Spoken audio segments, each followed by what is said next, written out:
সকালে ঘুমিয়ে আছে মেঘ। এমন সময় সে ঘুমের মধ্যে দেখতে পেল যে তাকে কেউ লিপ কিস করতেছে।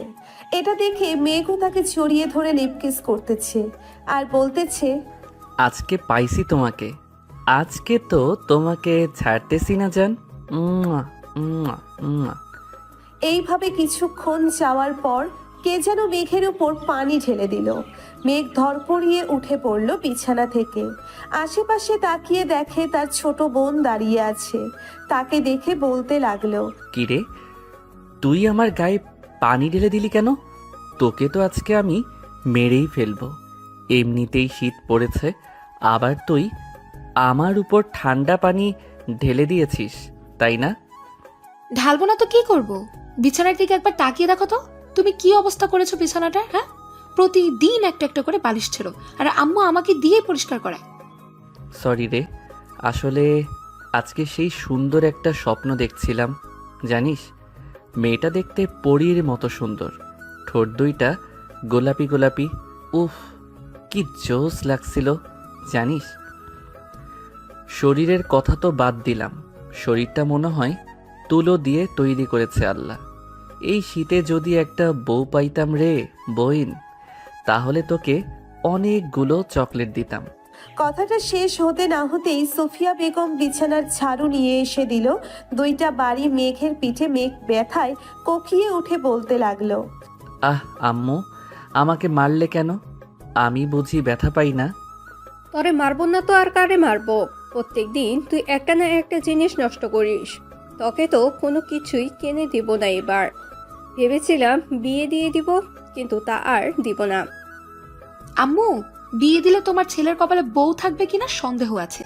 কারণ তোমার ছেলে স্বপ্নের মধ্যে যেই সব করেছে, যদি বউ পায় তাহলে তো গলার টিপে মেরে ফেলবে। তাড়াতাড়ি ফ্রেশ হয়ে কলেজে যা বলতাছি। আর মেঘলা নিচে, তোর বান্ধবী এসে বসে আছে। ফ্রেশ হয়ে তাড়াতাড়ি স্কুল যা, আমি ঘর গোছাচ্ছি। ঠিক আছে আম্মু, যাচ্ছি। মেঘ ফ্রেশ হয়ে কলেজের জন্য রেডি হয়ে চলে আসলো খাবার টেবিলে। মেঘ খেয়াল করে নাই যে মেঘলার বান্ধবী সোফায় বসে বসে টিভি দেখতেছে।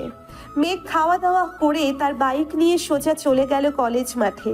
এইদিকে মেঘলাও রেডি হয়ে খাওয়া দাওয়া করে তার বান্ধবীকে নিয়ে বেরিয়ে গেল স্কুলের উদ্দেশ্যে। কিছু দূর যাওয়ার পর মেঘলার বান্ধবী বলতে লাগলো, আচ্ছা মেঘলা, ওইটা কি তোর ভাই ছিল নাকি? আর বলিস না, প্রতিদিন একটা না একটা কিছু করবেই। আজকে কোলবালিশ ছিঁড়ে ফেলেছে। সে নাকি তার স্বপ্নে দেখেছে যে তাকে কোনো এক সুন্দরী মেয়ে এসে লিপ কিস করছে। বাহ বাহ, সুন্দর স্বপ্ন তো দেখে তোর ভাই। তাকে বিয়ে করিয়ে দে। আর এক্ষুনি তো বিয়ে করিয়ে দেওয়ার সময়। আশেপাশের লোকেরা দেখিস না, শীতের সময় বেশি বিয়ে করে। তাকে যদি বিয়ে দেই তাহলে মনে হয় না তার বউ এক সপ্তাহ আমাদের বাড়িতে থাকবে। আমাকে যে অত্যাচার করে, আবার তো সেটা তার বউ চুমু দিতে দিতে তাকে মেরেই ফেলবে। যাক, ভালোই হলো। আজকে মুডটা খারাপ ছিল, তোর কথা শুনে মুডটা একদম ঠিক হয়ে গেল। মেঘলা আর আফরিন চলে গেল ক্লাসে। এইদিকে মেঘ তার বন্ধুদের কাছে এসে ব্যাগটা ছুঁড়ে মারল প্রান্তর বুকে আর বলতে লাগলো, জীবনটা মনে হয় স্বপ্ন দেখে দেখেই পার করে দিতে হবে। বিয়ের বয়স তো হয়েছে, আমার আম্মু আব্বু বিয়ে দেয় না কেন আমাকে বলতো? তোকে আবার বিয়ে দিবে তোর আম্মু আব্বু? তুই প্রতিদিন যা শোনাস আমাদের, আমার মতো মনে হয় না তুই এক সপ্তাহ ঘরে বউ রাখতে পারবি। তোর এই অত্যাচারে তোর বউ এমনিতেই পালিয়ে যাবে। আরে ইমতিয়াজ, শোন আমার কথা। বল। আগে দেখ না মেঘ কি স্বপ্ন দেখেছে, এরপর না হয় তাকে সুন্দরী মেয়ের ঠিকানা দিব। ঠিক বলেছিস ইমতিয়াজ। মেক শুরু কর তোর প্রতিদিন রুটিন। তাহলে শোন কি দেখেছি আজকে। আজকে সেই সুন্দর একটা স্বপ্ন দেখেছি। জানিস, মেয়েটা দেখতে পরীর মতো সুন্দর, ঠোঁট দুইটা গোলাপি গোলাপি। উফ, কি জোস লাগছিল জানিস। কোমরটা কি বলবো, নায়িকা অপসরীর মতো সুন্দর কোমর। আর কি কি দেখেছিস বল বল, ডাব দেখিস নাই? দোষ শালা, এত দিকে খেয়াল ছিল না কি আমার? আমি তো শুধু মেয়েটার ঠোঁটে কিস করছিলাম। যেই তার জামাটা খুলতে যাবে অমনি শেষ। বাকিটা আমি বলে দেই। তোর বোন মেঘলা এক বালতি পানি তোর উপরে ঢেলে দিয়েছে, তাই না? একদম ঠিক বলেছিস, কিন্তু আমার বোন যে আমার উপর পানি ঢাললো, এটা তুই জানলি কি করে? স্বাভাবিক বিষয়। তুই যদি নিজেই খাওয়ার সময় আমাদের ফোন দিয়ে এটা বল দিস, তাহলে কি আমরা জানবো না? আমি ফোন দিয়েছিলাম নাকি তোদের? দিয়েছিলি। এখন তবে একটা সুন্দরী মেয়ের ঠিকানা দেই। আজকেই এই কলেজে ভর্তি হয়েছে। তুই যাকে নিয়ে প্রতিদিন সুন্দর স্বপ্ন দেখিস, এটাই হয়তো সেই মেয়ে। তাহলে দেরি করতেছিস, করেন এখনই দে, আমি তাড়াতাড়ি গিয়ে প্রপোজ করে আসি, পরে না হয় চুমো দিব লাইনে আসলে। ওই যে একটা মেয়ে দেখতেছিস না, একা দাঁড়িয়ে আছে বোরকা পরে, ওইটাই তো সুন্দরী পরী। তাড়াতাড়ি যা গিয়ে প্রপোজ করে দে, তা না হলে কিন্তু পরে দেখিস পাখি উড়াল দিবে। এখনই যাইতেছি, তোরা ভিডিও করে রাখ। ইমতিয়াজ তার ব্যাগ থেকে একটা ফুল বের করে দিল মেঘকে। এইদিকে মেঘ ফুলটা হাতে নিয়ে স্টাইল করে হাঁটতে হাঁটতে চলে গেল ওই মেয়েটার কাছে। আশেপাশে তাকিয়ে দেখে কেউ নেই, তাই মেঘ হাঁটু গেড়ে বসে প্রপোজ করতে লাগলো। আমি জানি না তুমি কোন রাজ্যের রাজকুমারী, আমি জানি না তোমার পরিচয়। আমি তোমাকে প্রতিদিন স্বপ্নে দেখি, তোমার ঠোঁটে কিস করি। তুমি কি হবে আমার রাজ্যের রাজকুমারী? তুমি কি হবে আমার মনের রাজকন্যা? আমি তোমাকে সুখে রাখবো। I love you. এটা বলে মেঘ চোখ খুলতেই দেখতে পেল একটা মহিলা বোরখা পরে দাঁড়িয়ে আছে এই জায়গায়। মহিলাটা মেঘের হাত থেকে ফুলটা নিয়ে বলতে লাগলো, আমি হব তোমার রাজ্যের রাজকুমারী। তুমি আমাকে ছেড়ে যেও না প্রিয়। আমি যে তোমার অপেক্ষা ছিলাম এতদিন। I love you too baby. Megh এটা দেখে তো দিল দৌড়। এক দৌড়ে চলে আসলো তার বন্ধুদের কাছে। মেঘ আসতেই সবাই হাসাহাসি করতে লাগলো। ইমন, তোর প্ল্যানটা তো সেই ছিল রে। মেঘের অবস্থা দেখার মতো হয়েছে। শালারা, তোদের তো আজকে আমি মেরেই ফেলবো। তোরা সব জেনে বুঝে আমার সাথে এমন করেছিস, তাই না রে? আরে শালা, ওইটা তো আমাদের ক্লাসের রিধির মা। আমি কি জানতাম ওইটা রিধির মা হবে? আমি তো দেখেছি রিধি দাঁড়িয়ে ছিল, সবাই কথা বলতেছে। এমন সময় মহিলাটা এসে পিছন থেকে মেঘকে জড়িয়ে ধরে বলল, আমাকে রেখে কোথায় যাচ্ছ আমার আশিক? প্লিজ প্লিজ এখানে দাঁড়াও আশিক। আমি যে তোমাকে খুব ভালোবাসি আশিক। আম্মু গো, আমি আর বিয়ের কথা বলবো না গো, আমাকে বাঁচাও তোমরা কেউ এসে। শালা, তুই এবার তোর রাজকুমারীকে নিয়ে বাসর কর গিয়ে। আন্টি, আপনি ওর সাথে যান, আপনাকে মানাইছে আমার বন্ধুর সাথে। আপনি যে এই বয়সে এত স্মার্ট ছেলের প্রপোজ পাবেন ভাবতেই পারি নাই। যা দুষ্টু ছেলে, আমাকে আন্টি ডাকছো কেন? আমাকে ভাবি ডাকবে ভাবি। চলো আমরা আসি, তোমাকে নিয়ে ঘুরে আসি সাত সমুদ্র তীর নদী। মহিলার কথা শুনে মেঘ তো কান্না করে দেওয়ার মতো অবস্থা। কোনো রকম তার বাইকটা স্টাডি দিয়ে ওইখান থেকে কেটে পড়লো। মেঘ আর এইদিকে হাসাহাসি করতেছে সবাই। যাক, আজকে একটু বেশি মজা পেলাম। চাচি, এই ছেলেটা একটু বউ পাগল তো, তাই আর কি আপনার সাথে এমন করেছে। কিছু মনে করবেন না, আপনাকে তার মা ভেবে এটা বলেছে। ও আচ্ছা, আমি যে ভাবছিলাম আমাকে তোমার গার্লফ্রেন্ড ভেবেছে। কালকে আমার আশিক এর জন্য আবার আসবো। এই কলেজে তোমরা কেউ কিছু বলবে না, বলে দিলাম। ঠিক আছে, কেউ কিছু বলল না, আপনি এখন যান। মহিলাটা চলে যেতেই সবাই ও চলে আসলো। ক্লাসে দুটো ক্লাস করে সবাই বেরিয়ে চলে আসলো মাঠে। চলুন এখন পরিচয় পর্বটা দিয়ে দেওয়া যাক। মেঘ হচ্ছে এই কলেজের টপার। সে একবার মুখে যাই বলে তাই করে দেখায়। এবার ইন্টার সেকেন্ড ইয়ারের ছাত্র সে। তার বন্ধুরাও সেম ক্লাসে পড়ে। এখন আপাতত এইটুকু থাক, বাকিটা আস্তে আস্তে জানতে পারবেন। ধন্যবাদ। চলেন দেখি। মেঘ এখন কোথায় আছে? বাইকটা নিয়ে সোজা চলে গেল কলেজের পিছনে।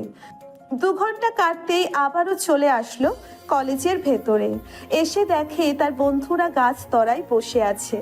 তাদের কাছে গিয়ে জিজ্ঞেস করতে লাগলো, কিরে, মহিলাটা চলে গেছে নাকি? যাই নাই তো, তোর জন্য অপেক্ষা করতেছে, হয়তো লেকের পারে। তুই গিয়ে দেখা করে আয়। শালারা, তোরা সব জেনে বুঝে এই কাজ করেছিস, তাই না রে? তোর শালা, আমরা কি জানতাম ওটা রীতির আম্মু হবে? আমরা জানলে তো তোকে কখনোই পাঠাইতাম না। এখন এক কাজ কর, ক্লাস তো করবি না, চল কোথাও থেকে ঘুরে আসি। ঠিক আছে, চল তাহলে যাই। সবাই সবার বাইক নিয়ে চলে গেল নদীর পাড়ে। দুপুর 1টা বাজতেছে, সূর্যটাও উঠেছে। এখন সবাই নদীর পাড়ে বসে আড্ডা দিতেছে। এমন সময় ইমন বলতে লাগলো, মেঘ, সবাই কিছু কিছু করে টাকা দে, একটা বাংলা মদ নিয়ে আসি। আমি এসবে নাই। আমার আব্বু একবার জানতে পারলে আমাকে মেরেই ফেলবে। বাংলা মদ না এনে তাড়াতাড়ি আমার মনের মতো একটা মেয়ে বের কর, তাহলে এই শীতে আমার বিয়েটাও খেতে পারবি।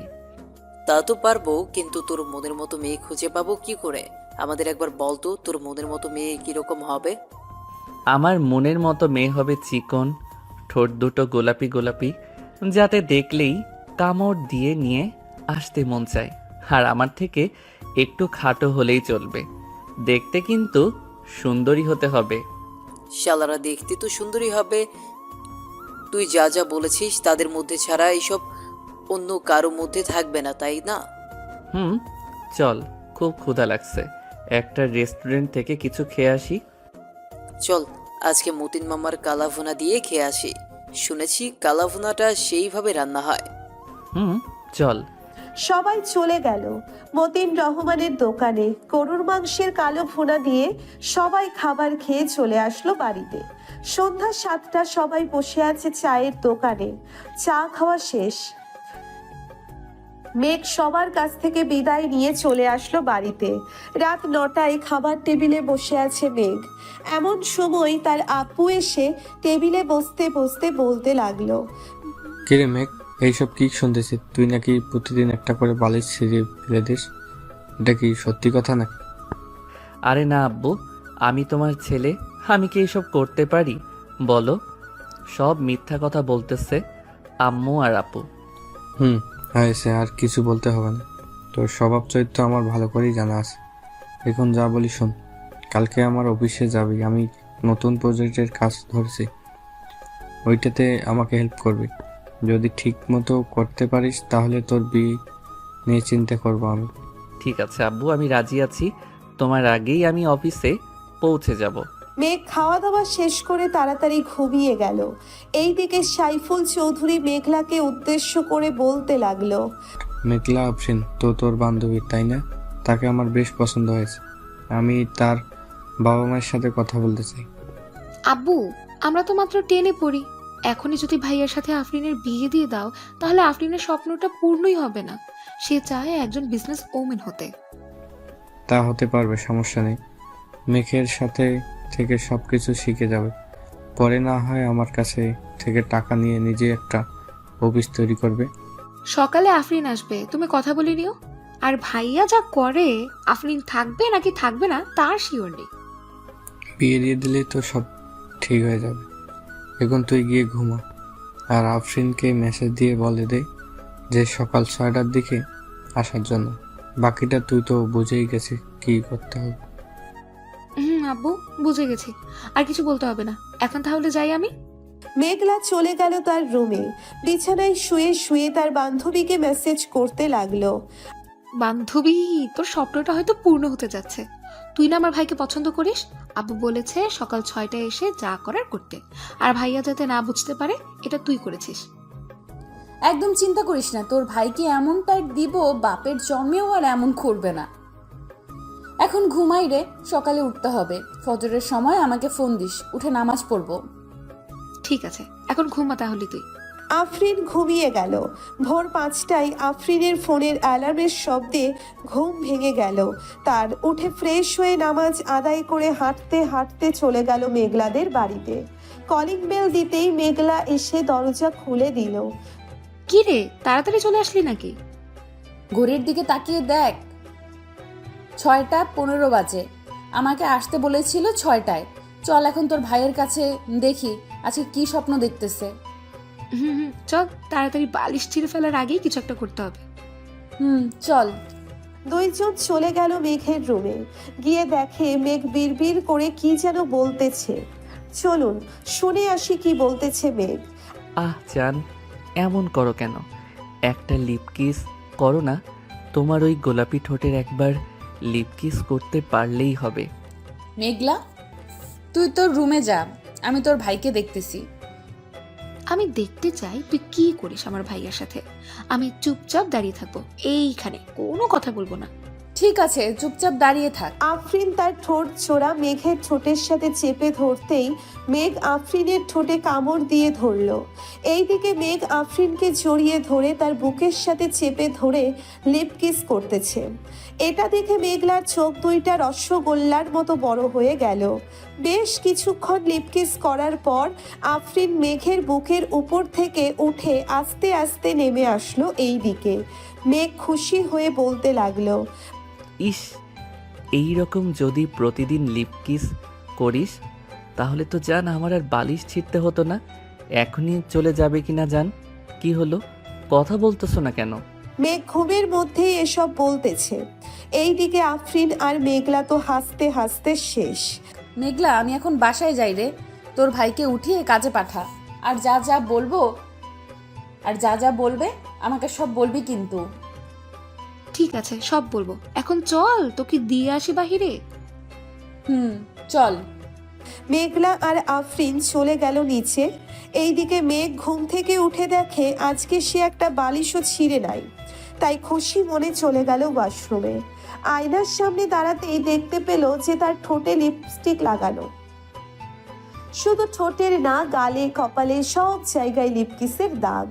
এটা দেখে মেঘ বলতে লাগলো, তাহলে কি আমার সেই অপসরই সত্যি এসেছিল আমার রুমে? ইয়াহু, আমার স্বপ্ন পূরণ হয়েছে। আজকে সবাইকে ট্রিট দিতে হবে। এটা ভেবে মেঘ ফ্রেশ হয়ে তাড়াতাড়ি রেডি হয়ে চলে গেল নিচে।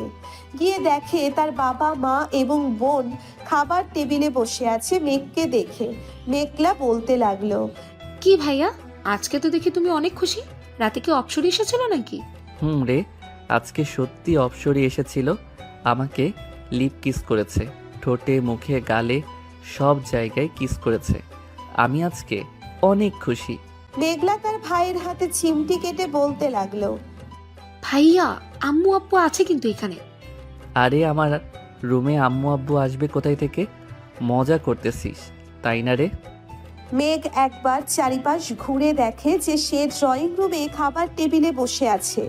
এটা দেখে সে তার মাথায় গাঁটটা মেরে বলতে লাগলো, আব্বু আম্মু, আমি অফিসে গেলাম, আস্তে আস্তে রাত হবে। আরে মেঘ, খাবার খেয়ে যা না। না আম্মু, এখন খাবো না, আমার পেট ভরা আছে। এই বলে মেঘ চলে গেল অফিসে। এইদিকে মেঘলা সবার সাথে খাওয়া দাওয়া করে স্কুলের জন্য রেডি হয়ে চলে গেল 3 রাস্তার মোড়ে। গিয়ে দেখে আফরিন দাঁড়িয়ে আছে। ভালোই হলো, আমি ভাবছিলাম তোদের বাসায় যাব তোকে নিয়ে। এখন দেখি তুই এসে গেছিস। চল, এখন দেরি হয়ে গেছে এমনিতেই। দুইজন চলে গেল কলেজে। গিয়ে দেখে স্যার ক্লাসে ঢুকে পড়েছে। দুইজন স্যারের কাছে অনুমতি নিয়ে ক্লাসে প্রবেশ করলো। এইদিকে মেঘ অফিসে প্রবেশ করে দেখতে পেল সবাই সবার মতো কাজ করতেছে। তাই মেঘ সোজা চলে গেল তার বাবার কেবিনে। বসে বসে কিছু ফাইল দেখতেছিল। এমন সময় অফিসের ম্যানেজার আসলো আর বলতে লাগলো, স্যার, আমাদের অফিসে আজকে নতুন একটা প্রজেক্ট ডিল হবে প্রায় 200 কোটি টাকার উপরে। যদি এই ডিলটা ফাইনাল হয়ে তাহলে আমাদের অফিস আরও বড় হবে এবং দেশের বাইরেও এই অফিসটা নিয়ে আলোচনা করা হবে। তাই ভালোভাবে প্রেজেন্টেশন করতে হবে। এই নিন ফাইলটা, আপনি একবার দেখে নিন। ঠিক আছে, আপনি যান, আমি ফাইলটা দেখে নিতেছি। ম্যানেজার চলে গেল। এইদিকে মেঘ ফাইলটা বের করে প্রজেক্টটা দেখতে লাগলো সবকিছু ঠিকঠাক আছে নাকি। সবকিছু ঠিকঠাক থাকলে ফাইলটা টেবিলে রেখে অফিসারটা ঘুরে ঘুরে দেখতে লাগলো। কিছুক্ষণ ঘোরাঘুরি করার পর আবারও চলে আসলো তার বাবার কেবিনে। এসে দেখে তার বাবা চলে এসেছে। মেঘ, সব কিছু দেখে নিয়েছিস তো? ভালো করে প্রেজেন্টেশন করিস যাতে প্রজেক্টটা আমাদের হাতেই থাকে, অন্য কারো হাতে না যায়। ইনশাল্লাহ আব্বু, তুমি কোনো চিন্তা করো না, এই প্রজেক্টটা আমরাই পাবো। তা ওরা কখন আসবে? এই তো আর 10 মিনিটের মধ্যে চলে আসবে। চল আমরা মিটিং রুমে গিয়ে বসে পড়ি। চলো আব্বু, যাই তাহলে। সাইফুল এবং মেঘ চলে আসলো মিটিং রুমে। বেশ কিছুক্ষণ পর কয়েকজন বিদেশি ক্লায়েন্ট আসলো। তাদের সাথে মিটিং করতেছে মেঘ। এইদিকে সাইফুল চৌধুরী বসে বসে দেখতে লাগলো মেঘ কি করতেছে। 1 ঘন্টা যেতেই মিটিংটা শেষ হয়ে গেল। বিদেশি ক্লায়েন্টরা মেঘকে উদ্দেশ্য করে বলতে লাগলো, Mr. Meg Choudhury, we really like your project. We want to give you this project. Take this. There is a 100 crores taka here. We will give the remaining 100 crores taka after the work is completed. The deal is final. Deal is final. ওরা চলে গেল। এইদিকে পুরো অফিসে মিষ্টিমুখ করাতে লাগলো সাইফুল চৌধুরী, কারণ আজকে এই কর্মচারীদের কারণেই সে 200 কোটি টাকার প্রজেক্টটা পেয়েছে। আব্বু, এখন তার কাজ নেই, আমি না হয় বাড়িতে চলে যাই। বাড়িতে যাইতে হবে না, প্রজেক্টের কাজটা কিভাবে করবে তুই একটু বুঝিয়ে দিয়ে যা সবাইকে, তাহলে ওরা কাজ শুরু করে দেবে। আব্বু, আজকে কাজ করার কোনো প্রয়োজন নেই, তাদেরকে ছুটি দিয়ে দাও, কালকে থেকে কাজ না হয় শুরু হবে। ঠিক আছে, তাহলে তুই যা, আমিও তাদের সাথে একটু আলোচনা করে ছুটি দিতেছি। আর এইখানে 1 লক্ষ টাকা আছে, তোর যা ইচ্ছা কর, কিছুই বলবো না। ধন্যবাদ আব্বু তোমাকে। মেঘ তার বাইক নিয়ে চলে আসলো কলেজে। এখনো কলেজ ছুটি দেয় নাই, তাই কদম গাছের নিচে বসে আছে মেঘ। এমন সময় কালকের মহিলাটা আবার আসলো মেঘের কাছে। মেঘের কাঁধে মাথাটা রেখে বলতে লাগলো, আমার সোনা, আমার ময়না পাখি, কালকে আমাকে রেখে তুমি কোথায় পালিয়ে গিয়েছিলে? চলো না, তোমাকে নিয়ে রেস্টুরেন্টে যাই। আরে বইন, তুই আমার পিছু করা ছেড়ে দে। আমি ভুল করে তোকে প্রপোজ করে ফেলেছি, আমি তোর পায়ে পড়তেছি, তুই আমাকে ছেড়ে দে। মেঘ মহিলাটার পা ধরে মাপ চাইতেছে। এটা দেখে রিধি মেঘের কাছে এসে বলতে লাগলো, আরে মেঘ, তুমি আমার মায়ের কাছে মাপ চাইতেছ কেন? আমু মেঘ কি কিছু করেছে তোমাকে যে সে মাপ চাইতেছে? না রে রিধিমে, একটু মাপ চাচ্ছে না। আমি আসার সময় মাঠে পড়ে গিয়েছিলাম, মেঘ আমাকে এনে এখানে বসিয়েছে আর দেখছে আমার পায়ে কিছু হয়েছে কি না। ধন্যবাদ মেঘ, আমার মাকে দেখে রাখার জন্য। আম্মু চলো বাড়িতে চলে যাই, আর হয়তো ক্লাস হবে না। তুই গাড়িটা বের কর, আমি মেঘের সাথে কথা বলে আসছি। ঠিক আছে আম্মু। রিনি চলে যেতেই মহিলাটা মেঘকে উদ্দেশ্য করে বলতে লাগলো, আমার জান পাখি, রাগ করছো? আমার ওলে রাগ করে না, ওইটা তো আমার মেয়ে। তুমি তো আমাকে ভালোবাসো, তাই না জান পাখি? তোমার মেয়েকেও একটু এভাবে ভালোবাসো। এখন যাও, আবার দেখা হবে কালকে। মহিলাটা চলে গেল। এইদিকে মেঘ রাগে সাপের মতো ফোঁসফোঁস করতেছে আর বলতেছে, শালার বন্ধু বান্ধব পাইছি, এখন তো তারাও দেখি আমাকে বাস দেয়। দিতে থাক, আমি আমার অপসরীকে পেয়ে গেছি, আজকে আমাকে কিসও করেছে, আমি এতেই খুশি। শালা, তোকে তোর অপসরি কিস করে নাই, তোকে কিস করেছে ইঁদুর।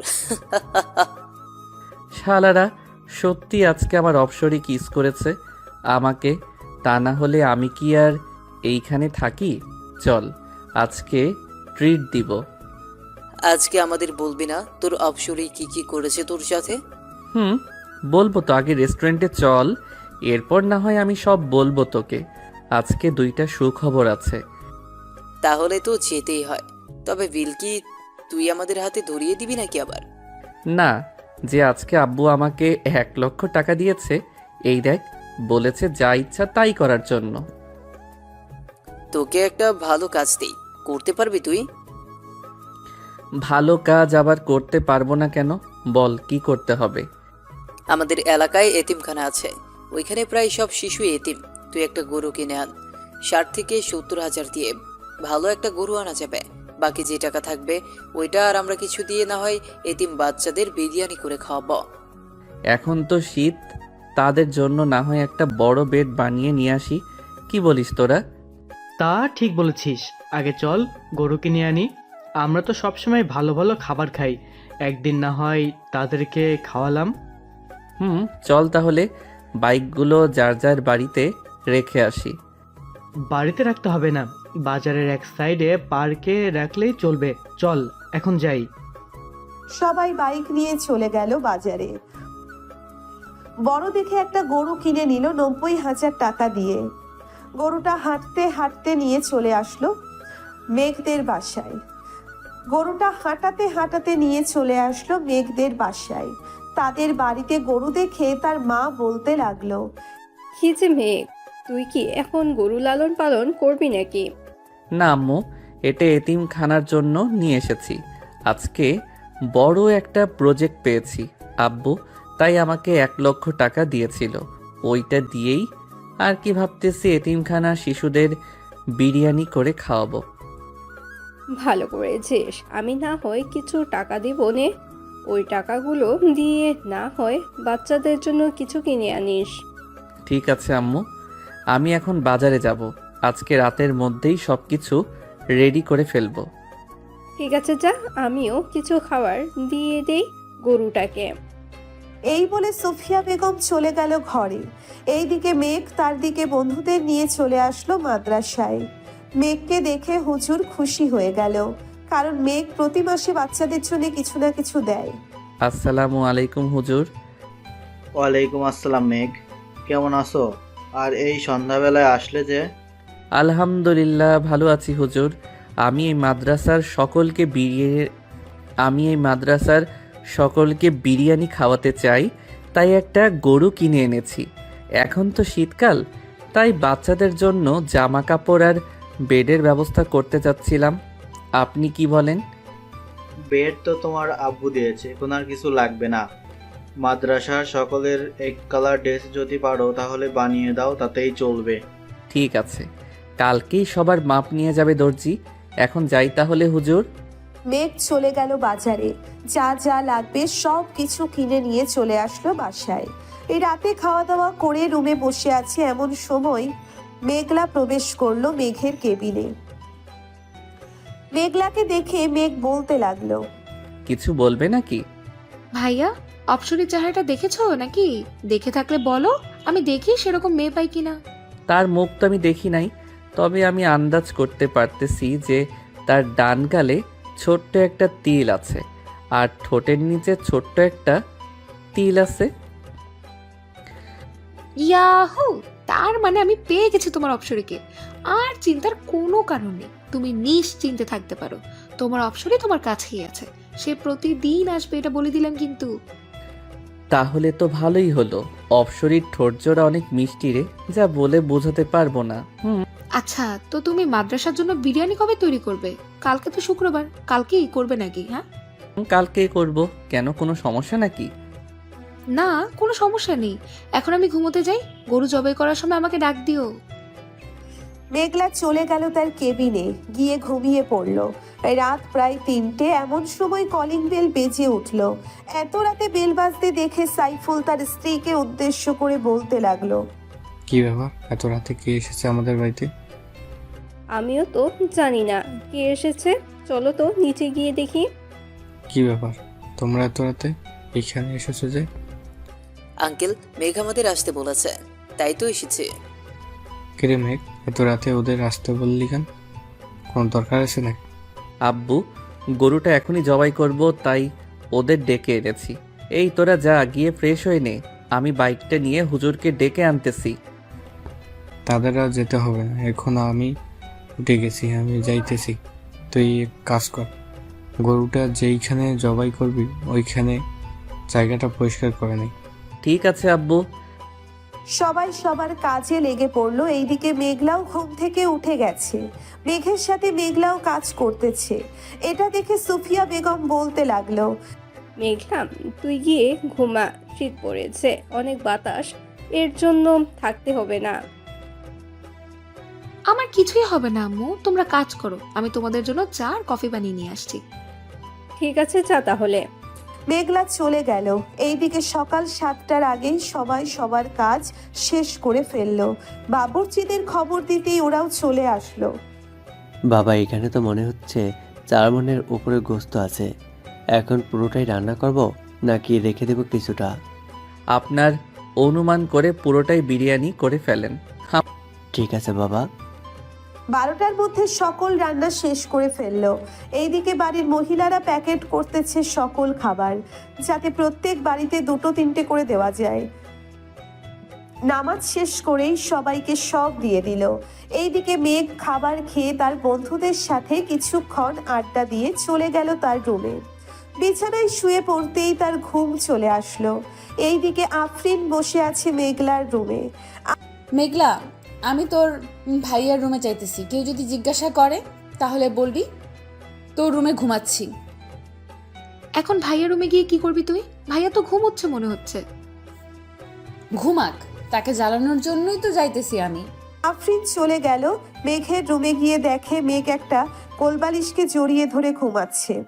এটা দেখে আফরিন আস্তে আস্তে কোলবালিশটা মেঘের কাছ থেকে নিয়ে সোফায় রেখে আফরিন শুয়ে পড়ল মেঘের সাথে। এইদিকে মেঘ সুন্দর একটা গন্ধ পেল।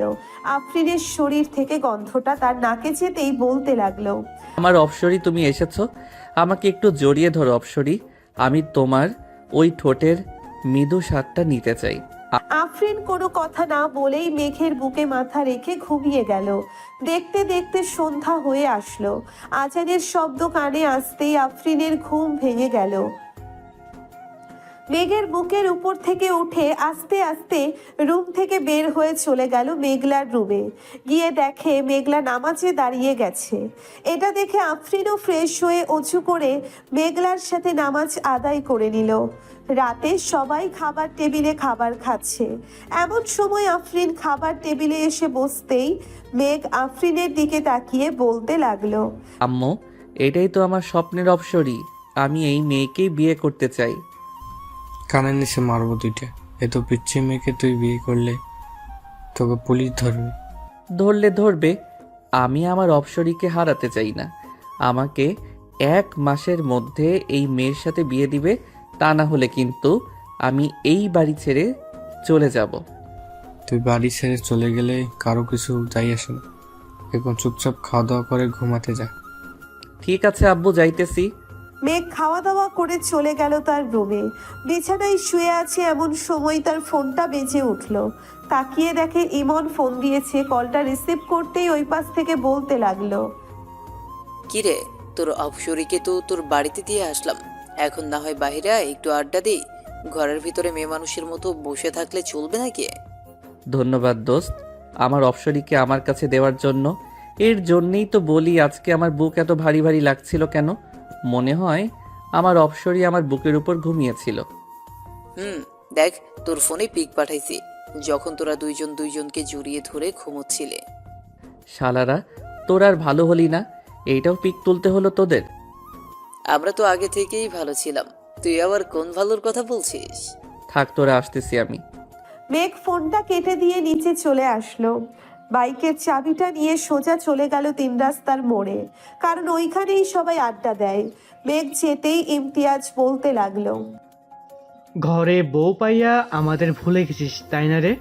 আরে সালা, আমি তো এখনো বিয়েই করতে পারি নাই তাকে, আর তুই বলেছিস যে বউ পাইয়া তোদের ভুলে গেছি। আর একটা কথা, আমি তো আমার অপসরিকে দেখি নাই, তোরা দেখেছিস নাকি? আমরা দেখব কিভাবে, আমরা তো খুঁজে বের করে তোকে দিয়ে দিছি। তুই দেখে নিস তোর অপসরিকে। এখন চা খাওয়া আমাদের।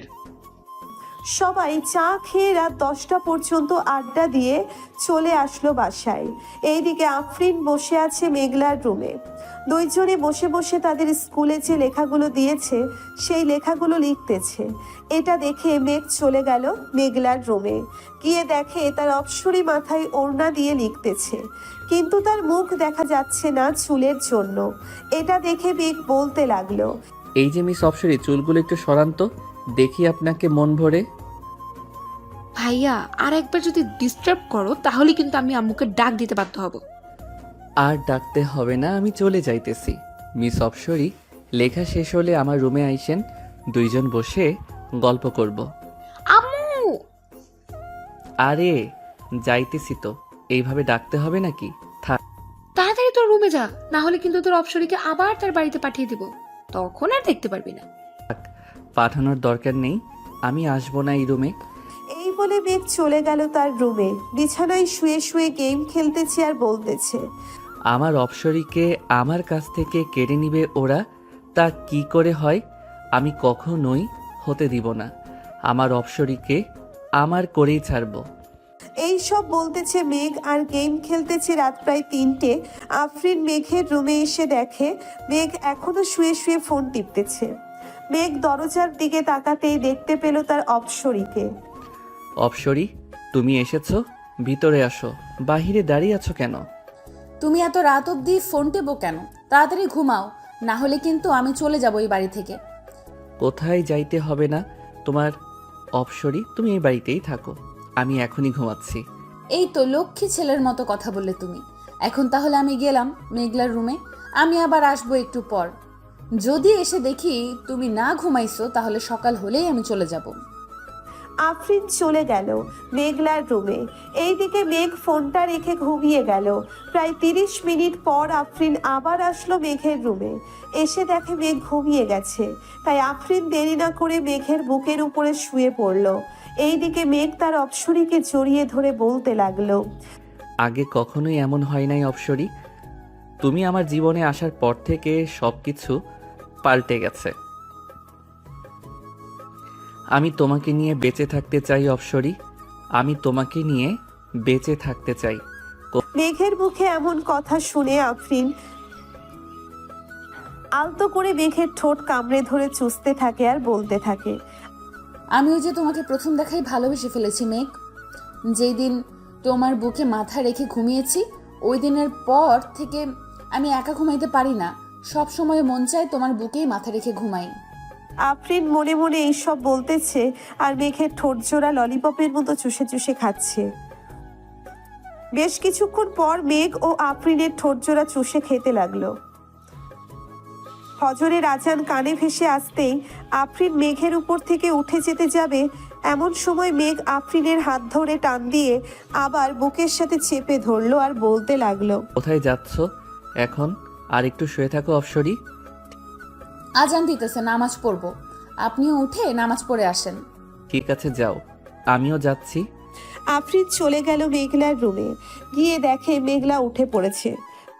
ভাইয়ার রুমে গিয়েছিলে নাকি? তোমার ভাইয়ের রুমে গিয়েছিলাম, চলো নামাজ পড়ে নেই দুজন। বেশি কথা না বলে দুইজন নামাজ আদায় করে নিল। সকালে মেঘ খাওয়া দাওয়া করে চলে গেল কলেজে। গিয়ে দেখে তার বন্ধুরা আগে থেকেই বসে আছে। মেঘকে দেখে ইমন বলতে লাগলো, কি রে, কি হয়েছে? তোকে আজকে এত খুশি খুশি লাগতেছে কেন? তোর অপসরী আদর করেছে নাকি? আদর মানে? অনেক আদর করেছে আমার অপসরী আজকে আমাকে। ওর ঠোঁট দুইটা এমনভাবে খাচ্ছিলাম মনে হয় কমলার চিড়ের মতো চুষে চুষে খাচ্ছিলাম। কি রে ইমতিয়াজ, তাহলে তো আমাদেরও লাইন লাগাতে হবে। আমার বন্ধু যখন এসব বলতেছে আমাদের তো লাউস লেগে গেছে। লালুস তো লাগবেই, আমার বউ হচ্ছে সবার থেকে সুন্দরী। এই তোর বউ আবার সবার থেকে সুন্দরী? ওই দেখ আসতেছে, তাড়াতাড়ি পালা গিয়ে, তা না হলে তোকে ধরে ফেলবে। মেঘ পিছনে ফিরতেই দেখতে পেল রিধির আম্মু আসতেছে, তাই মেঘ দৌড়ে চলে গেল ওয়াশরুমে। এইদিকে রিধির আম্মু সবার কাছে এসে বলতে লাগলো, কি ব্যাপার, আমার আশিককে না এইখানে দেখলাম, সে কোথায় গেছে? তাকে একটু ডাকে দাও, আমার আশিককে নিয়ে আমি লন্ডনে যাব ঘুরতে। চাচি, লন্ডনে না গিয়ে কক্সবাজারে চলে যান, ওইখানে আপনাদের কেউ ডিস্টার্ব করবে না। তাই টু যাবা? তোমার বন্ধুকে বের করে দাও, আমার লাল মামনিকে বের করে দাও। কোথায় আমার লাল মামনি? আমার কাছে আসো। এই বলে রিধির আম্মু চলে গেল তার মেয়ের কাছে। এইদিকে মেঘ তিনতলা থেকে দেখতেছে গাছের নিচে রিধির আম্মু আছে নাকি। ওনাকে না দেখতে পেয়ে মেঘ নিচে চলে আসলো আর বলল, আমাকে তোরা কোথায় ফাঁসিয়ে দিলি বলতো? এই মহিলাটা তো আমাকে মেরেই ফেলবে। আমার অপসরি যদি জানতে পারে আমি এই মহিলাকে প্রপোজ করেছি, তাহলে তো আমার অপসরি আমার কাছ থেকে দূরে সরে যাবে। এটাই তো ভালো হবে। পরে আমি তোর অপসরীকে নিয়ে আসব, কি বলিস তোরা? ইমনের কথা শুনে সবাই হাসতে লাগলো। বেশ কিছুক্ষণ এইভাবে হাসাহাসি করলো সবাই। এমন সময় মেঘের ফোনটা বেজে উঠলো। তাকিয়ে দেখে তাদের অফিসের ম্যানেজার ফোন দিয়েছে। মেঘ কলটা রিসিভ করতেই ওই পাশ থেকে ম্যানেজার বলতে লাগলো, স্যার, আপনার আব্বু গাড়ি অ্যাক্সিডেন্ট করেছে, আপনি তাড়াতাড়ি চলে আসেন এনকে মেডিকেল হসপিটালে। আমরা ওইখানেই স্যারকে ভর্তি করিয়েছি। ঠিক আছে, আমি এখনই আসতেছি। আর আপনি বাড়িতে জানায়েন না, কিন্তু বাড়িতে জানালে সবাই টেনশন করবে। ঠিক আছে স্যার, আমি জানাবো না। মেঘ ফোনটা কেটে দিয়ে তার সকল বন্ধুদের নিয়ে চলে আসলো। হাসপাতালে এসে দেখে ম্যানেজার অপারেশন থিয়েটারের বাহিরে দাঁড়িয়ে আছে। মেঘকে দেখে ম্যানেজার বলতে লাগলো, স্যারের মাথায় একটু আঘাত পেয়েছে, তাই হাত কিছু কাজ ঢুকে গিয়েছে, এগুলো বের করতেছে ডক্টর। এর বেশি কিছু হয় নাই তো আব্বুর? না, এর বেশি কিছু হয় নাই। পিছন থেকে একটা গাড়ি এসে স্যারের গাড়িতে মেরে দিয়ে চলে গিয়েছে। ইমন, খোঁজ লাগাতো কার গাড়ি ছিল ওইটা। পুলিশ সব কিছু দেখতেছে, কাউকে কোথাও যাইতে হবে না। ঠিক আছে। আর আব্বুর সাথে তো সব সময় আপনি থাকতেন, তাহলে আপনি যান নাই কেন আব্বুর সাথে? আমিও যাওয়ার জন্য গাড়িতে উঠছিলাম, পরে স্যার বলতেছে ভুলে ফাইলটা তার কেবিনে ফেলে এসেছে। আমি এইটা নিয়ে এসে দেখি স্যার চলে গিয়েছে। পরে ফোন দিতেই জানতে পারি যে স্যারের অ্যাক্সিডেন্ট হয়েছে। ও আচ্ছা। সবাই কথা বলতেছে এমন সময় ডাক্তার অপারেশন থিয়েটারের ভিতরে থেকে বের হয়ে বলতে লাগলো, তেমন বেশি আঘাত পায় নাই। আমরা ওনাকে ড্রেসিং করে দিয়েছি আর কিছু ওষুধ দিয়েছি, ওইগুলো খাইলেই ইনশাল্লাহ ঠিক হয়ে যাবে। আব্বুকে কি আজকেই বাড়ি নিয়ে যাইতে পারবো নাকি এইখানে রাখবেন কয়েকদিন? তেমন বেশি আঘাত পায় নাই, তাই এখানে রেখে কি করবেন? তার চেয়ে বাড়িতে নিয়ে যান, সবার সেবা যত্ন পেয়ে তাড়াতাড়ি সুস্থ হয়ে উঠবে। ঠিক আছে স্যার। ম্যানেজার আঙ্কেল, আপনি হাসপাতালের বিলটা দিয়ে অফিসে চলে যান, আর যদি কোনো কিছু দরকার হয় তাহলে আমাকে ফোন দিবেন, আমি গিয়ে সমাধান করে আসব। স্যার, আজকে একটা মিটিং ছিল, এই মিটিং তো স্যার করতে পারে নাই। আমি ওনাদেরকে জানিয়ে দিয়েছি, ওনারা বলেছে কালকে মিটিং করবে সকাল 10টায়, আপনি চলে আসেন। ঠিক আছে, এখন তাহলে আমি যাই। মেঘ তার আব্বুকে নিয়ে চলে আসলো বাড়িতে। কলিং বেল দিতেই মেঘলা এসে দরজা খুলে দিল। তার বাবার এমন অবস্থা দেখে কান্না করে দিল মেঘলা। এটা দেখে সাইফুল বলতে লাগলো, আরে মেঘলা, কান্না করছিস কেন? আমার তো কিছু হয়নি, সামান্য একটু ব্যথা পেয়েছি। তোমাকে বারণ করে সত্ত্বেও তুমি কেন অসুস্থ শরীর নিয়ে অফিসে গেছো ভাইয়া? কে বললে বুঝি ভাইয়া যাইতে পারতো না? তোমাকে বারণ করা সত্ত্বেও তুমি কেন অসুস্থ শরীর নিয়ে অফিসে গেছো ভাইয়া? কেউ বললে বুঝি ভাইয়া যেতে পারতো না? যাইতে তো পারতো, কিন্তু মিটিংটা আমার করার কথা ছিল, তাই তো তোর ভাইকে যাইতে দেয়নি। এখন তো আমি অসুস্থ, সব কিছু তোর ভাইকেই দেখতে হবে। মেঘে আমাকে রুমে দিয়ে আয়। আব্বু চলো। মেঘ তার আব্বুকে রুমে দিয়ে আসলো। বিকাল 5টায় মেঘ চলে আসলো। অফিসে এসে দেখে সবাই এক জায়গায় দাঁড়িয়ে আছে। এটা দেখে মেঘ বলতে লাগলো, কি ব্যাপার, তোমরা এখানে দাঁড়িয়ে আছো কেন? কোনো সমস্যা হয়েছে? আমার কি? স্যার, আমাদের একজন কর্মী মারা গিয়েছে, ওনাকে আমরা বাঁচাতে পারি নাই। কিভাবে মারা গিয়েছে আর তোমরা কোথায় ছিলে সবাই? এতগুলো মানুষের মধ্যে থেকে একজন মানুষ মারা যায় কিভাবে? স্যার, আমরা আমাদের কাজ করছিলাম, পরে দেখতে পাই আব্দুল্লার শরীরে কারেন্টের শক লেগেছে। এটা দেখে আমরা সবাই তাকে ছাড়িয়ে অনেকক্ষণ মারার পর যখন ঠিক হচ্ছিল না, তখন আমরা তাকে হাসপাতালে নিয়ে যাই। ওইখানে ডাক্তার বলে যে রোগী মৃত। এখন ওনার পরিবার চলবে কি করে? আমাদের অফিসে কেন আছে? আমরা তার পরিবার চালাবো। তার বাড়িতে কে কে আছে কেউ জানলে আমাকে বলো। স্যার, ওনার বাড়িতে একটা ছেলে আছে, 18 বছরের মতো হবে। আর ওনার লাশ কি করব আমরা এখন? কিছু করতে হবে না, তার লাশ আমি নিয়ে যাব তাদের বাড়িতে। তোমরা সবাই আবার কাজ শুরু করো। আমি আব্বুর সাথে কথা বলতেছি, দেখি আব্বু কি বলে। ঠিক আছে স্যার, আপনি কথা বলেন, আমরা কাজ করি তাহলে। সবাই কাজ করতেছে। মেঘ তার বাবার সাথে কথা বলে ব্যাংক থেকে 3 লক্ষ টাকা তুলে নিয়ে চলে গেল ওই লোকটার বাড়িতে। লোকটার পুরো পরিবার কান্না করতেছে। এটা দেখে মেঘের চোখেও পানি চলে আসলো। টাকাগুলো লোকটার স্ত্রীর হাতে দিয়ে তাকে বলতে লাগলো, এইটা আমাদের অফিসের কার্ড। আপনার ছেলেকে কালকে অফিসে পাঠাবেন, ওর চাকরি হয়ে যাবে। ঠিক আছে স্যার, আর এই টাকাগুলো নিয়ে যান। আমাদের টাকা লাগবে না, আপনার বাবা আমাদেরকে অনেক কিছু দিয়েছে। এই টাকাগুলো আমার বাবাই আপনাদেরকে দিতে বলেছে, তাই তো আমি দিয়েছি। আর আপনার ছেলেকে কালকে পাঠিয়ে দিয়েন। এখন আমি যাই তাহলে। মেঘ চলে আসলো বাসায়। রাতে খাওয়া দাওয়া করে বসে আছে, এমন সময় আফরিন তার পাশে বসলো। আফরিনকে দেখে হা হয়ে গেল মেঘ। এইদিকে আফরিন মেঘের এমন হা করে তাকিয়ে থাকা দেখে বলতে লাগলো, এইভাবে যদি হা করে আমার দিকে তাকিয়ে থাকেন তাহলে তো আপনার মুখে হাতে ঢুকে যাবে। আফরিনের কথা শুনে মেঘ তার মুখটা বন্ধ করে ফেললো। সবাই বসে আছে, কথা বলতেছে। এমন সময় সাইফুল বলতে লাগলো, আফরিন, তোমাদের পরীক্ষা শেষ হবে কবে? আমাদের পরীক্ষা তো সামনের মাসে শুরু হবে, শেষ হবে এর পরের মাসে। হঠাৎ এই কথা জিজ্ঞেস করলেন যে? আমার ছেলের অবস্থা তো দিন দিন খারাপ হয়ে যাচ্ছে, তাই তোমাদের পরীক্ষার পর 2 পরিবার মিলে বিয়ে দিয়ে দেবো। ও আচ্ছা, মেঘলা চলো আমরা ঘরে যাই, আমাদের পড়া আছে। চলো। মেঘ, আমি তো অফিসে যাইতে পারবো না।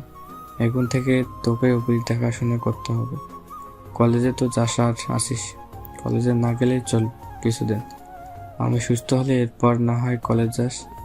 ঠিক আছে আব্বু, তোমরা থাকো তাহলে। আমি ঘুমাতে গেলাম, সকালে আবার মিটিং আছে, ওইটা নিয়ে কথা বলতে হবে ক্লায়েন্টের সাথে। যা। আর এই নেই পেন ড্রাইভ, এটার ভিতরে সব কিছুই আছে। কাজটা কিভাবে বুঝতে হবে তুই একবার দেখলে আশা করি বুঝে যাবে, আমাকে আর বোঝাতে হবে না। আব্বু। মেঘ চলে গেল তার রুমে। গিয়ে দেখে আফরিন বসে আছে। মেঘকে দেখে এক সাইডে গিয়ে বসে পড়ল আফরিন।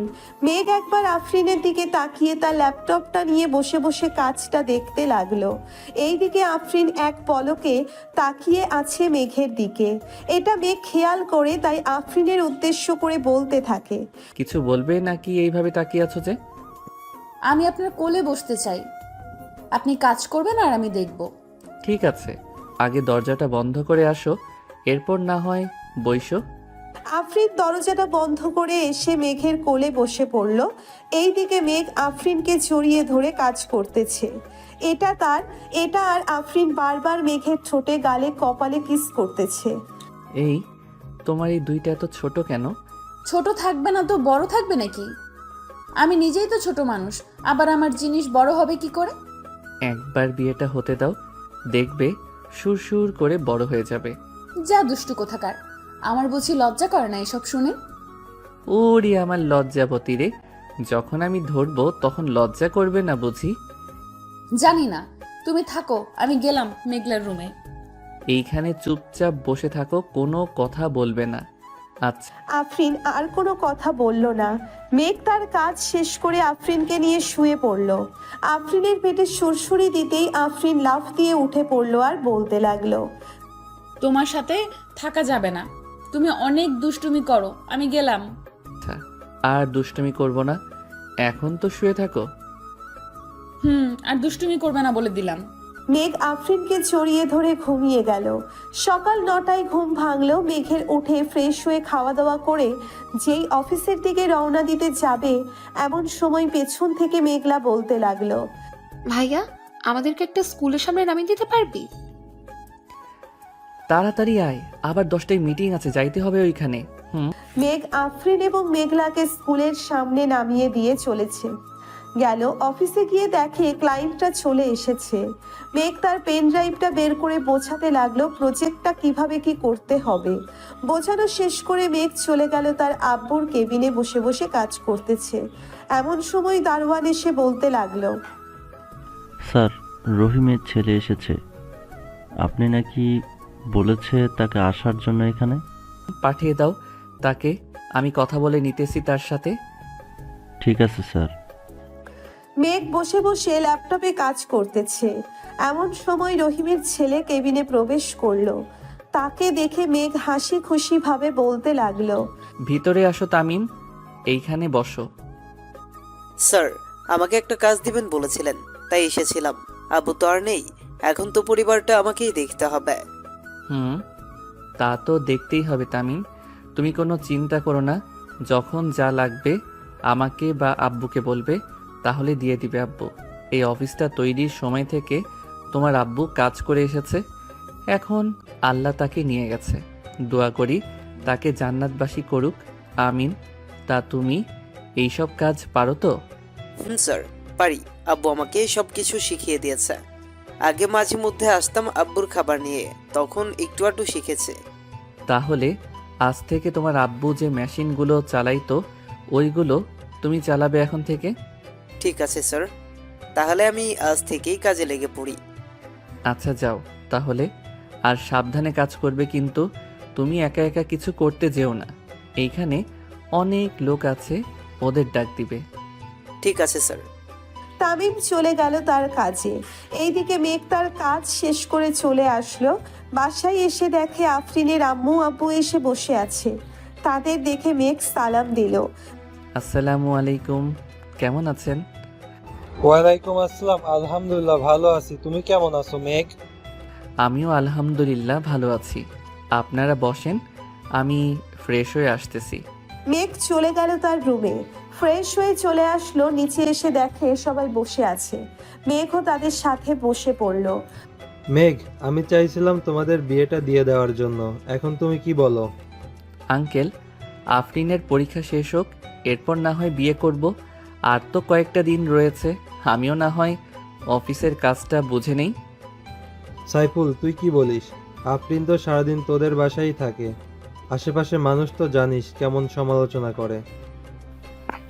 ঠিক আছে, তাহলে আজকে কাজে ডেকে বিয়ে পড়িয়ে দিই। আফরিন, এর পরীক্ষা শেষ হলে না হয় অনুষ্ঠান করব। এখন তুই যা বলবি আমি তাই করব। ছোট থেকে তো তুই যা বলছিস আমি তাই করছি। ঠিক আছে, তাহলে আজকে রাতেই কাজে ডেকে বিয়ে পড়িয়ে দিই। সবাই কথা বলতেছে, এইদিকে মেঘ তাদের মাঝখান থেকে উঠে চলে আসলো ছাদে। আকাশের দিকে তাকিয়ে ভাবতে লাগলো সেই রাতগুলোর কথা। এখন তো তার অপসরই তার সাথেই থাকবে, এখন তো তার অপসরই তার সাথেই থাকবে। এই সব ভাবতেছে এমন সময় পেছন থেকে কে যেন মেঘকে জড়িয়ে ধরলো আর বলতে লাগলো, আমার অনেক দিনের ইচ্ছা আজ পূর্ণ হবে। আমি তোমাকে অনেক ভালোবাসি মেঘ। আফরিনকে পেছন থেকে টেনে এনে মেঘের সামনে দাঁড় করিয়ে বলতে লাগলো, আমিও তোমাকে ভালোবাসি, কিন্তু এখন বিয়ে করলে তোমাকে নিয়ে বাহিরে ঘুরতে গেলে তো মেয়েরা আমার দিকে তাকাবে না। তাই ভাবতেছি আরও কয়েক বছর পর বিয়ে করব।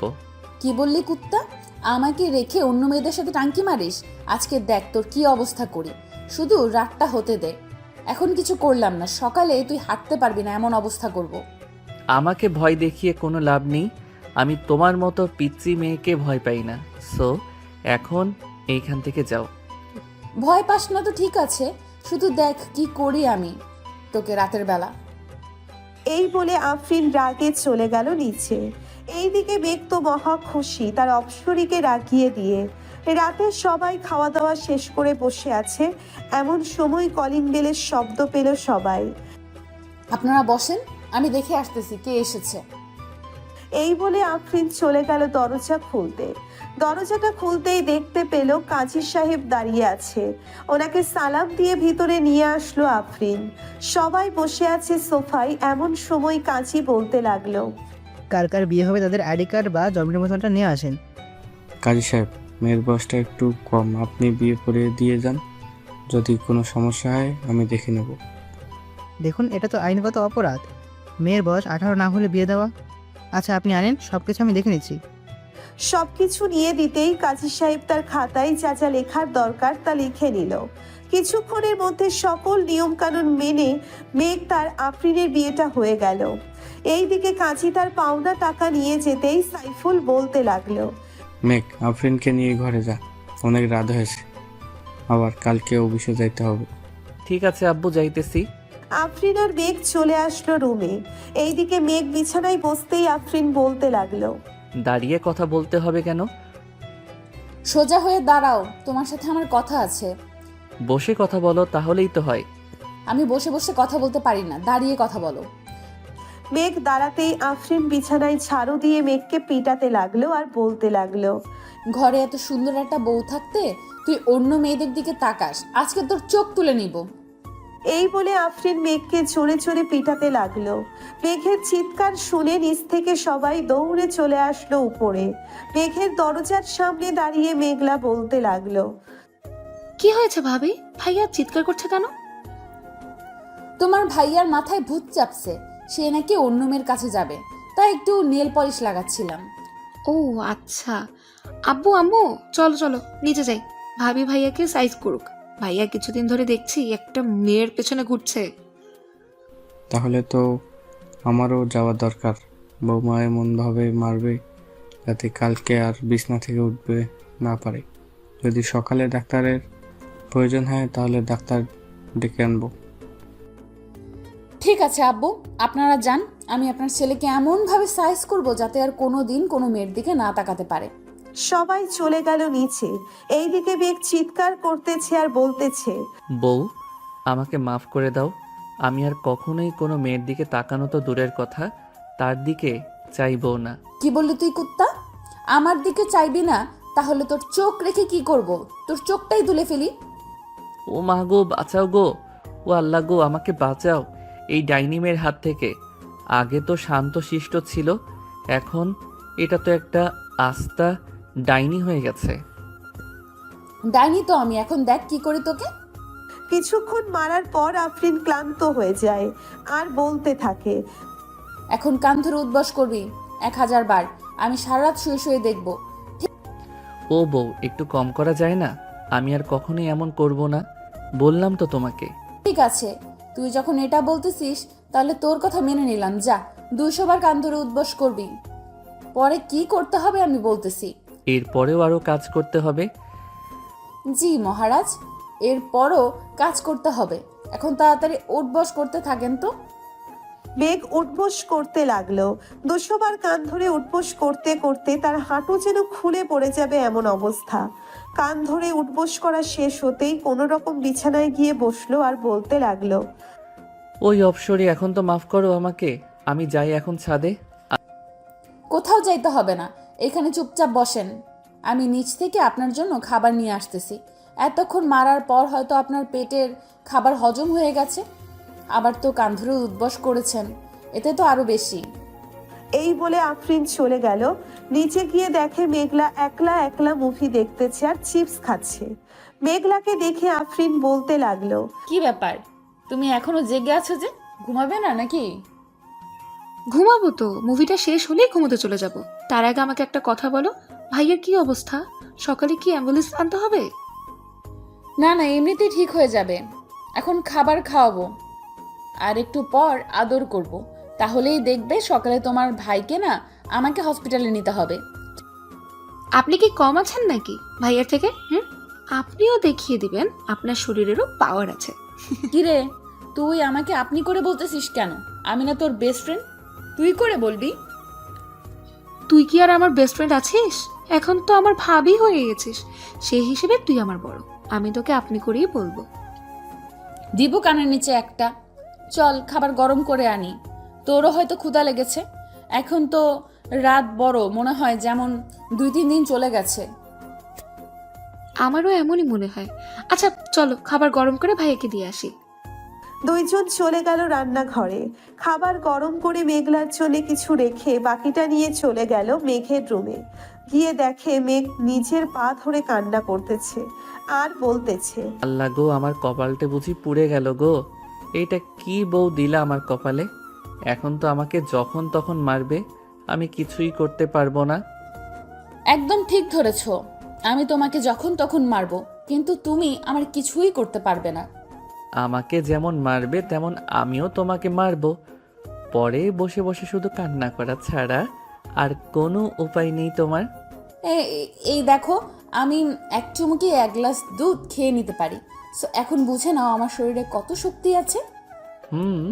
বুঝে গেছি, তোমার শরীরে অনেক শক্তি আছে। এখন আমাকে খাবার দাও, খুব ক্ষুধা লাগছে। মেঘ খাওয়া দাওয়া করে বিছানায় শুয়ে পড়ল। এইদিকে আফরিন থালা বাসনগুলো নিচে রেখে চলে গেল। ওপরে গিয়ে দেখে মেঘ বিছানায় চিৎপটাং শুয়ে আছে। এটা দেখে আফরিন আবার হাতে ঝাড়ু নিতেই মেঘ বিছানা থেকে লাফ দিয়ে সোফায় এসে বসে পড়ল আর বলতে লাগলো, সরি, আর কখনোই বিছানায় শুয়ে থাকবো না। তুমি একাই বিছানায় শুয়ে থাকো। আমি বিছানায় শুয়ে তো থাকবো, কিন্তু আমাকে বাবু গিফট তো করবে তুমি। তাড়াতাড়ি আসো, তা না হলে আবার কিন্তু শুরু করব তোমার উপর অত্যাচার। কিন্তু আমি তোমাকে বাবু গিফট করব কিভাবে? আমি তো এই সবের কিছুই বুঝি না। কি বললি তুই কুত্তা? আসিতেছি। মেঘ বিছানায় যেতেই আফরিন মেঘের ঠোঁট জোড়া তার দখল করে নিয়ে যেইভাবে পারছে ওইভাবেই চুষে চুষে খাচ্ছে।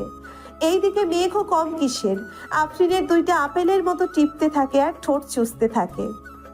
এইদিকে আফরিন ব্যথায় কোকিয়ে উঠে বলতে লাগলো, কি করতেছো? আস্তে টেপো, ব্যথা পাই তো। ব্যথা তো পাবেই, ছোট ছোট আপেলের মতো জিনিস তোমার ভালোভাবে ধরতেও পারি না। এটাই অনেক আমার জন্য। এখন যদি তোমার আরো বড় লাগে তাহলে বড় করে নাও, বাধা দিছে কে? এইদিকে মেঘ আফরিনের ঠোঁট চুষতেছে আর আস্তে আস্তে হাত দিয়ে আফরিনের জামা খুলতেছে। বেশ কিছুক্ষণ ঠোঁট চষার পর আফরিনের শরীরে চুমু খেতে লাগলো। এইদিকে আফরিন কেঁপে কেঁপে উঠতেছে। বেশ কিছুক্ষণ পর মেঘ তার মেডেল স্টাম্পটা আফরিনের মেইন জায়গায় ঠেকিয়ে দিল। এদিকে আফরিনের চিৎকার দিয়েই অজ্ঞান হয়ে গেল। মাগো, মরে গেলাম গো।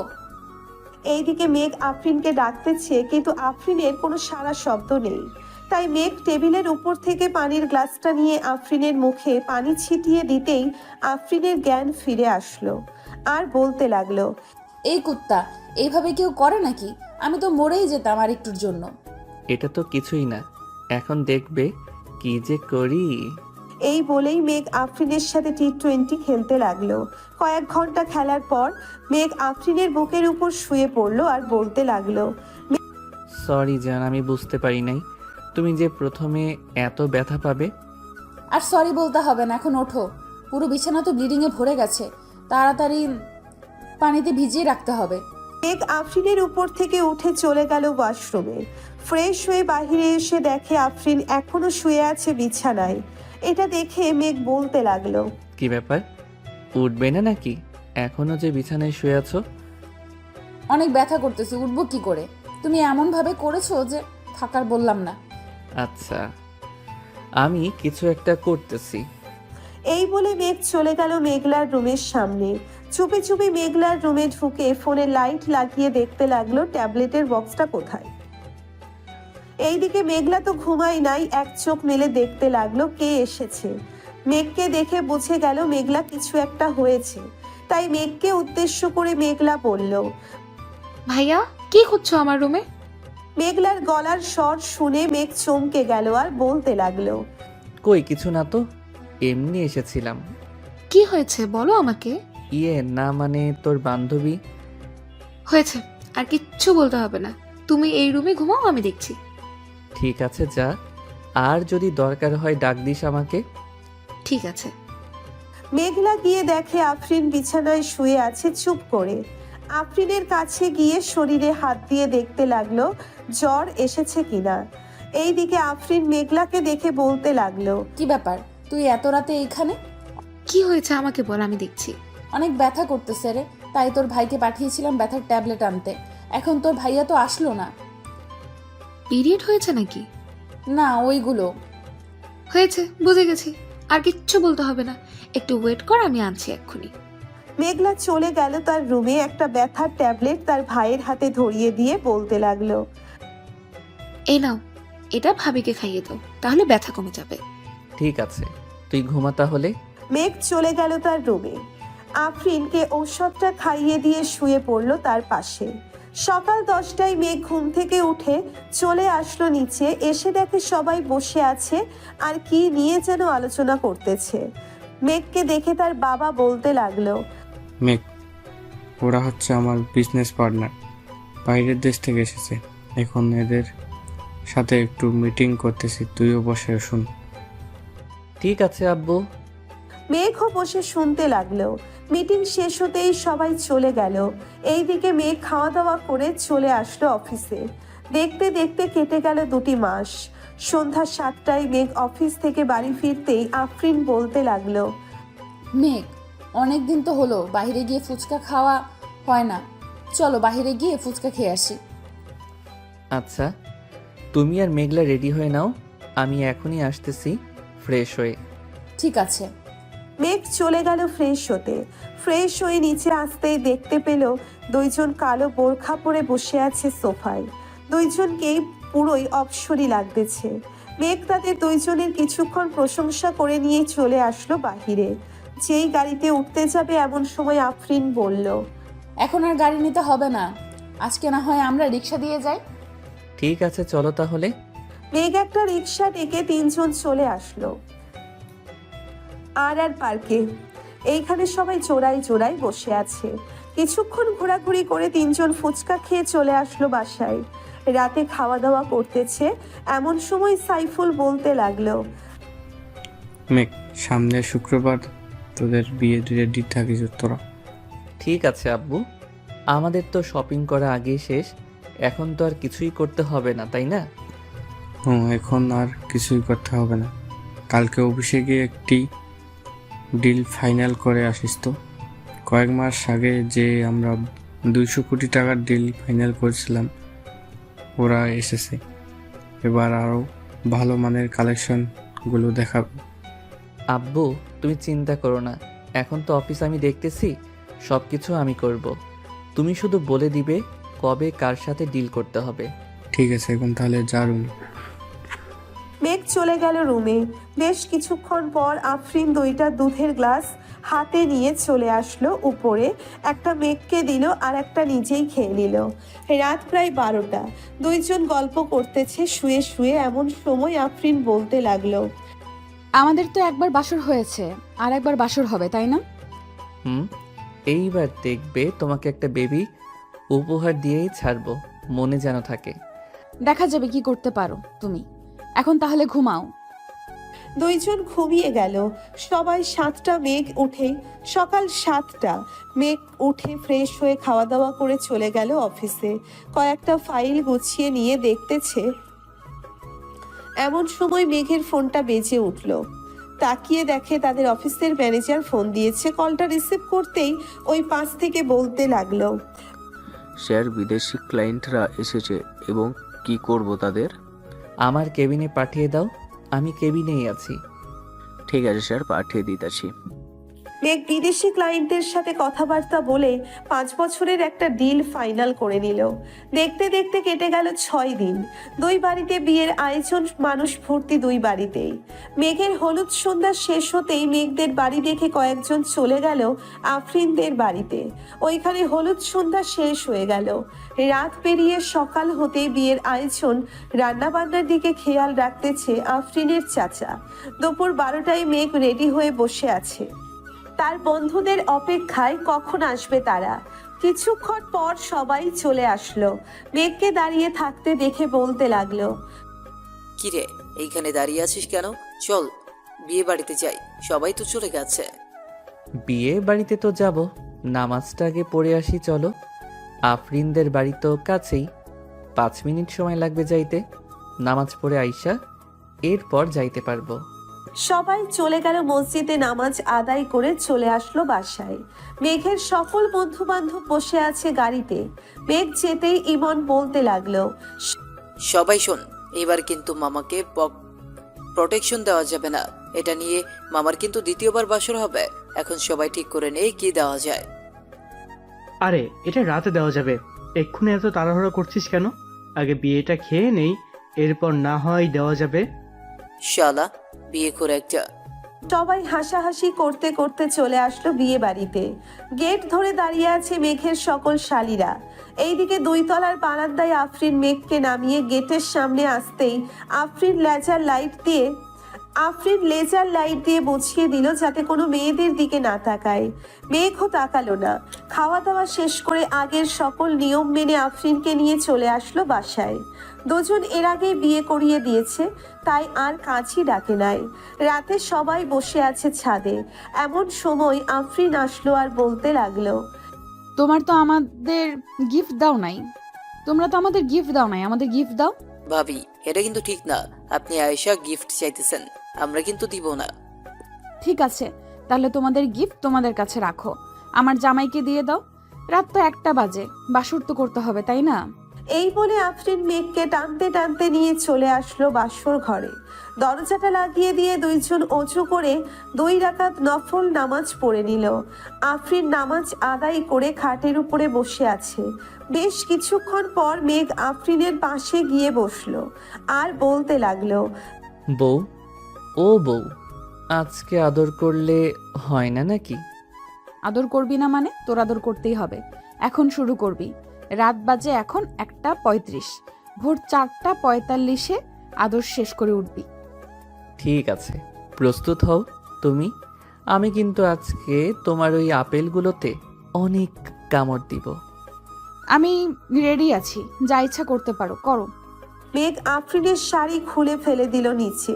ঠোঁটে কিস করতে করতে নামতে লাগলো নিচের দিকে। বুকের কাছে এসে আফরিনের আপেলগুলোতে কামড় দিতে লাগলো। এইদিকে আফরিন ব্যথায় কোকিয়ে উঠে বলল, ওই কুত্তা, কামড়ও দিবি আবার জোরে জোরে টিপতেও থাকবি। আমার বুঝি ব্যথা করে না? ব্যথা করার জন্যই তো বাসর করব আজকে। এই বলে মেঘ আফরিনের শরীরের যেখানে সেখানে কামড় দিতেছে আর চুমু দিতেছে। বেশ কিছুক্ষণ এমন করার পর মেঘ চলে গেল মেইন জায়গায়। মেঘের মেডেল স্টাম্পটা সেট করে আফরিনকে কোলে তুলে নিয়ে আদর করতে লাগলো। এইদিকে আফরিন চিৎকার করতেছে, কিন্তু মেঘের থামার কোনো নাম নেই। মেঘ তার কাজ চালিয়ে যাইতেছে। দুইজন রোম্যান্স করতে থাকুক, এখন আমরা বিদায় নিই। আজকের গল্পটা এই পর্যন্তই। আবারও দেখা হবে নতুন কোনো গল্পে। ধন্যবাদ।